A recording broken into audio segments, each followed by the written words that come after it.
Okay, to continue, this will be recording number 2 in this series.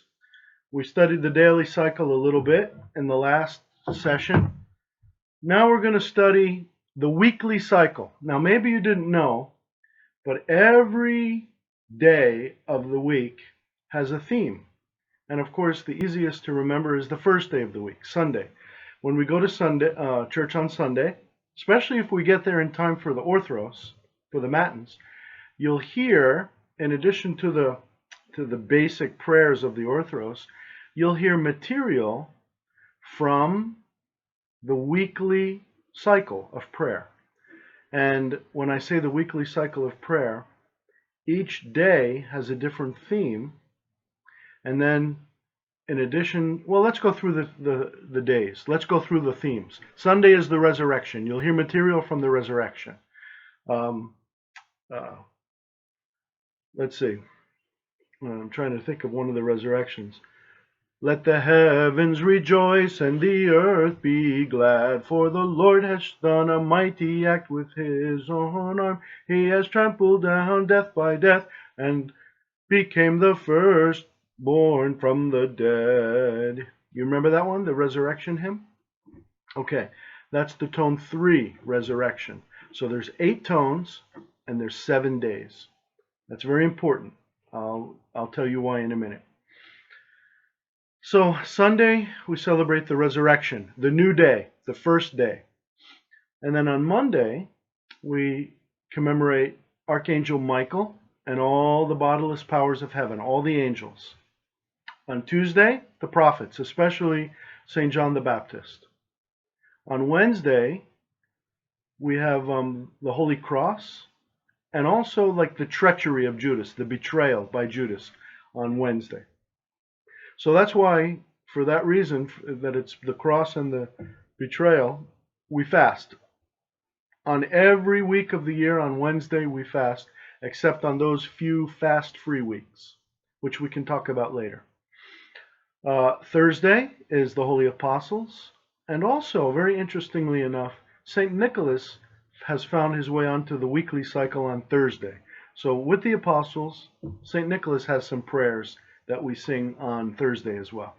And then on Friday, again, a fasting day, because it's the day of the cross and it's the day of the actual crucifixion, the passion of Christ. So on Wednesday and Friday, because of the cross, because of the great sacrifice that Christ has done for us, so we have fasting on those 2 days, every week, not just during fasting periods. And then on Saturday, Saturday's a great day because in the Old Testament, in Genesis, if you recall, God rested on the 7th day, and the 7th day is the Sabbath, Saturday. And it's still the Sabbath for us. God rests, and Christ, to make it like a New Testament meaning, Christ rests on the Sabbath day. Remember, he was crucified on the Friday, and then he rests in the tomb on Saturday, on the Sabbath day. But he's resting not just to rest, and not just because they killed him, but he's resting actively. He's going down into Hades and freeing the ancient prisoners in Hades, all those who had been captive from all the Old Testament times. And he comes back and then rises from the dead, destroying death by his own death and his resurrection. So that makes Saturday like a little intro, like it's a connective service or a connective day to the new day, to the new week. We start a new week on Saturday night at the Vespers, and the rest then is fulfilled in the explosion, which is the resurrection on Sunday. And so every Sunday is like a little mini Pascha, just like every Saturday is like a little mini Holy Saturday. Okay? Now, on Saturday, we also celebrate or commemorate the departed, all those who have fallen asleep before us and are in the cemeteries, and their souls are awaiting either in paradise or in Hades. Well, we do a great day. That's a great day to do funerals, to do memorials for the departed, to do hymns for all the saints, because all the saints are resting now, waiting for the second coming of Christ. It's also a day that we commemorate specifically the martyrs and the Theotokos, because in her womb was the bridge. It was the transition between the Old Testament and the New Testament. You get that? In other words, she was the last, let's say, in her womb was born the new creation, the New Testament. When God became man, he became man because of her cooperation inside of her womb. So the Theotokos is highly commemorated as the transition person between Saturday and Sunday as well. So a lot of themes on Saturday, and then of course we're back to Sunday, but now it becomes not just the first day of the week, it's the 8th day of the week. The 8th day of the week means it's opening up into eternity. Like we said in the first recording about the Divine Liturgy, opening up into eternity and crashing eternity down into right now. Blessed is the kingdom. That's what happens on Sunday too, in terms of what the week, the shape of the week does. It opens up into this beautiful activity of the resurrection. So sleeping or resting then ends with load of activity.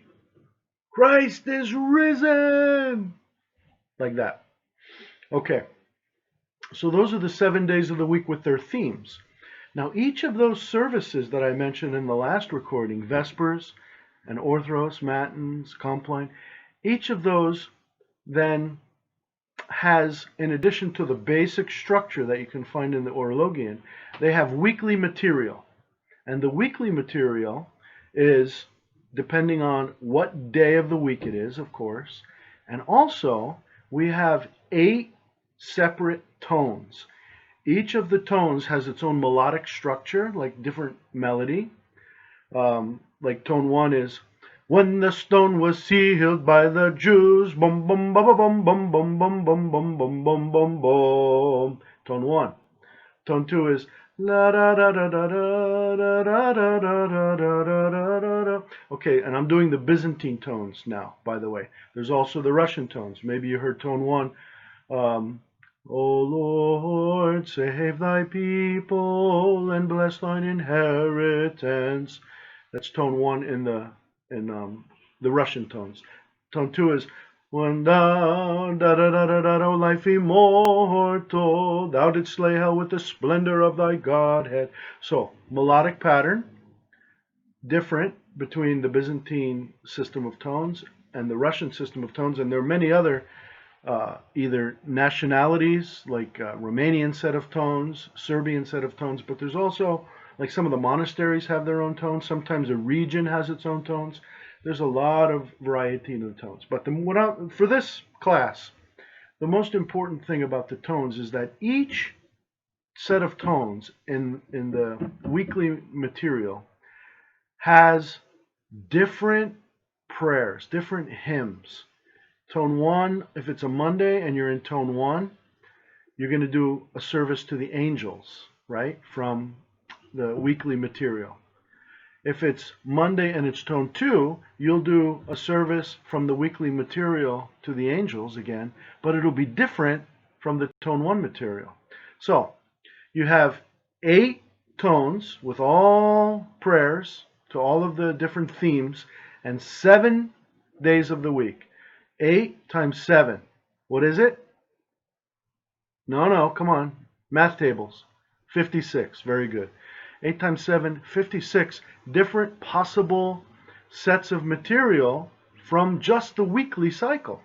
Now, the weekly cycle can be found in a book called The Octoekos. Can you see that? The Octoekos. There you go.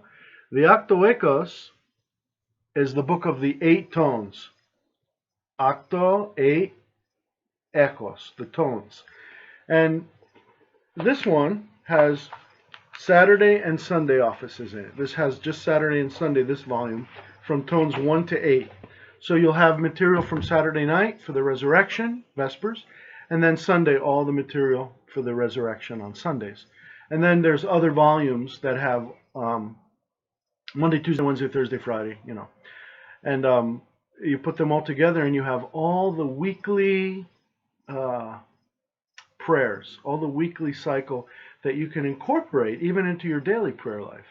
So, for instance, we have for every day, we have the troparia. So the tropar or the troparion is the main hymn of the day. So on Wednesday and Friday, we do the main hymn of the day is for the what? You remember what Wednesday and Friday were? The Holy Cross, exactly. So Wednesday and Friday we sing the hymn to the Holy Cross. O Lord, save thy people, or O Lord, save thy people, depending on which tonal system you're using. Both of those are tone 1, just 2 different systems. Okay, and Wednesday and Friday. So then on Thursday, let's just say Thursday, and you're doing the hymn to the Holy Apostles. O holy apostles, intercede with the merciful God. Or you could just say the prayer. You don't have to sing it. That Holy Apostles is in tone 3. But you could just say it. O holy apostles, intercede with the merciful God that he may grant forgiveness of our sins. Okay? So that's very simple, small little tropar.